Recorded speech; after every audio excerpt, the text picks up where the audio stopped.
बिहार में एनडीए में लंबे समय से चल रहे खींचतान के बाद आखिरकार बीते दिन सीट शेयरिंग का फॉर्मूला तय हो गया। बीजेपी और जेडीयू बराबर बराबर यानी कि 101 सीटों पर चुनाव लड़ रहे हैं। इससे पहले तक जेडीयू बीजेपी से ज्यादा सीटों पर चुनाव लड़ती थी, लेकिन इस बार दोनों ही दल बराबरी पर आ गए हैं। चिराग पासवान को 29 सीटें मिली हैं तो जीतन राम मांझी और उपेंद्र कुशवाहा को 6 सीटें मिली हैं। लेकिन क्या इस सीट शेयरिंग फॉर्मूले से एनडीए के सहयोगी दल खुश हैं? वहीं अगर महागठबंधन में सीट शेयरिंग की बात करें तो वहां पर कितनी बात बनी है और किस दल को कितनी सीटें महागठबंधन के भीतर जो सहमति बन पा रही है या बनने के संकेत मिल रहे हैं, वहां पर सूरत हाल क्या है? इन तमाम बातों पर चर्चा करने के लिए हमारे साथ हमारे सहयोगी रूपेंद्र इस वक्त जुड़ चुके हैं पटना से। रूपेंद्र, बताएं, सबसे पहले एनडीए की मैं बात करूंगा।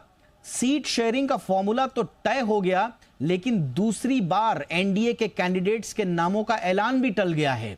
तो सीट शेयरिंग के बावजूद एनडीए में सब कुछ ठीक ठाक है?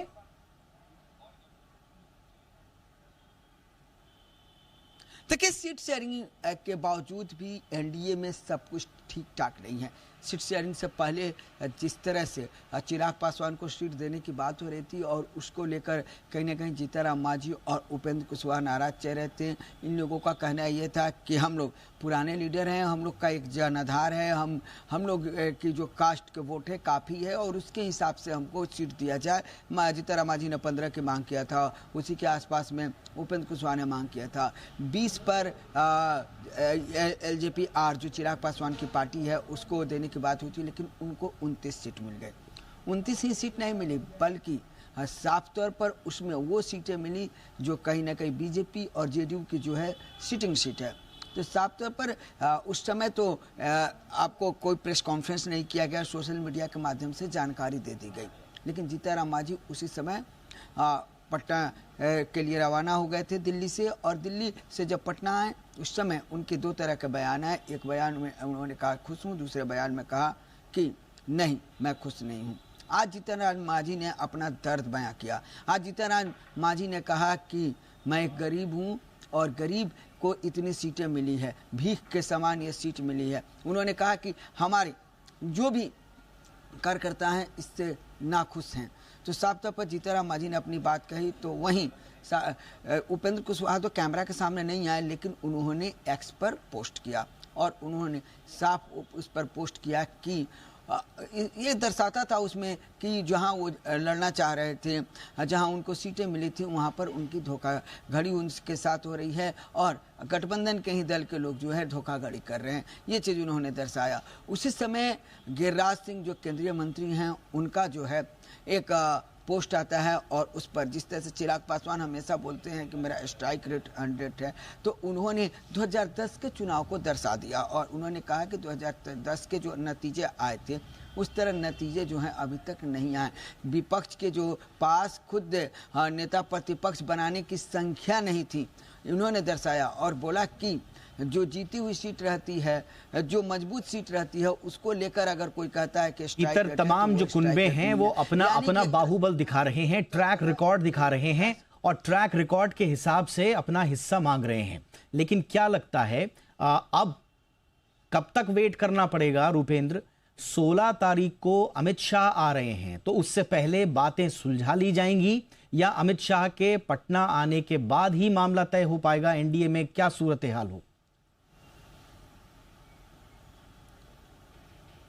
देखिए, अमित शाह के आने से पहले मामला सुलझा लिया जाएगा, क्योंकि दिल्ली में बैठकों का दौर रहा, फिर पटना में बैठकों का दौर रहा और साफ तौर पर जिस तरह से अभी बैठक चल रही है, कल 10 बजे का एक समय संभावित समय दिया गया है कि नामों की घोषणा करने की। अब देखना यह है कि क्या सहमति बन पा रही है कि नहीं बन पा रही है। लेकिन 17 तारीख तक पहले चरण के लिए अंतिम नामांकन की तिथि है और 16 को जब अमित शाह आ रहे हैं तो इससे पहले जो है इस मामले को सुलझा लिया जाएगा। लेकिन अब देखना यह है कि कितना मामला सुलझ पा रहा है कि नहीं। उसमें बागी उम्मीदवार खड़े हो गए हैं। जहाँ जहाँ सीटें मिली हैं गठबंधन के दल के, वहाँ पर जो बीजेपी और जेडीयू के मजबूत उम्मीदवार हैं वो बागी तौर पर खड़े हुए हैं। तो ये भी एक मुश्किल की घड़ी होगी। वहीं महागठबंधन की बात की जाए तो महागठबंधन जो इंडिया गठबंधन है उसमें भी सब कुछ ठीक ठाक नहीं चल रहा है। हाँ, जरा महागठबंधन का बताइए जी। यादव और राबड़ी देवी को लेकर कोर्ट का फैसला जी, तो जिस तरह से कोर्ट का फैसला आया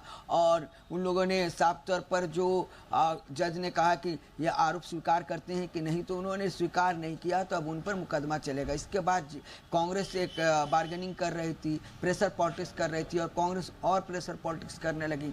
कांग्रेस की बात की जाए तो कांग्रेस का लगातार बैठकों का दौर शुरू हुआ। तेजस्वी यादव से कांग्रेस के नेताओं से मुलाकात हुई, वहीं मुकेश सहनी पहुंचे हुए हैं और सब कुछ ठीक ठाक जहाँ तक है वो महागठबंधन में भी ठीक नहीं है।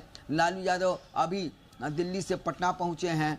देर रात तेजस्वी यादव के आने की जो है संभावना है, हो सकता है नहीं भी आए। और सर पे जो है उम्मीदवार खड़े हैं, इसलिए क्योंकि महागठबंधन भी अपने सीटों का घोषणा नहीं किया है, ना जो जिन्हें टिकट देना है उनके नामों की घोषणा नहीं की है। और देखिए कि जिस तरह से अब महज 3 दिन रह गए हैं पहले चरण के नामांकन के लिए, तो ये ओहापोही की स्थिति बनी हुई है। और कहीं ना कहीं ये बिहार की राजनीति में इस तरह का जो माहौल बना हुआ है, इस तरह का माहौल कभी नहीं बना था, क्योंकि लगातार जो है पहले सब चीज़ निर्णय ले लिए जाते थे, लेकिन इस बार जो है ओहापोह की स्थिति बनी हुई है। और कहीं ना कहीं बिहार के राजनीति में एक और चीज़ बता दें, प्रशांत किशोर एक फैक्टर बनते जा रहे हैं। मैं प्रशांत किशोर पर भी आऊँगा, उन पर भी मैं आऊँगा बिल्कुल, लेकिन कांग्रेस के नेताओं में एक बड़े वर्ग में नाराजगी है। बार बार महागठबंधन में जो सीट बंटवारा है वो इसी बात से आप अंदाज़ा लगाइए कि बिहार कांग्रेस का नेताओं का एक बहुत बड़ा धड़ा है जो कह रहा है कि भाई आप आरजेडी की छत्रछाया से बाहर निकलकर आप अपने आप चुनाव लड़िए। ये तक बातें वहाँ पर हो रही हैं, बट बहरहाल देखते हैं वहाँ पर महागठबंधन आगे किस किस स्वरूप में आता है। अब बात प्रशांत किशोर की, आज दूसरी लिस्ट आई है, क्या दमखम दिखा पा रहे हैं इस बार प्रशांत किशोर? फैक्टर कितना असर कर पा रहा है ग्राउंड पर? देखिए, प्रशांत किशोर के फैक्टर की बात की जाए तो प्रशांत किशोर का फैक्टर भी, जिस तरह से प्रशांत किशोर आए सोशल मीडिया पर, उनका जिस तरह से जलवा रहा उनकी पार्टी का, उस तरह से अब नहीं दिख रहा है। क्योंकि प्रशांत किशोर ने साफ तौर पर जो उम्मीदवार होंगे उनसे 21,000 रुपये का टोकन कटवाया था और एक उनको पर्ची मिला था। लेकिन जिन लोगों ने टोकन कटवाया, पर्ची मिला, उन्हीं लोगों को टिकट नहीं मिला और अब जो है खुल के विरोध हो रहा है। साफ तौर पर प्रशांत किशोर जो अलग अलग लोग हैं उन लोगों को टिकट दे रहे हैं और यही कारण है कि कोई ऐसा दिन नहीं है जहां प्रशांत किशोर का ऑफिस है वहां प्रशांत किशोर के नेताओं के सामने या प्रशांत किशोर के सामने विरोध नहीं हो रहा हो। तो लगातार विरोध हो रहा है। हाँ, प्रशांत किशोर कहाँ फैक्टर होंगे ये बता दें।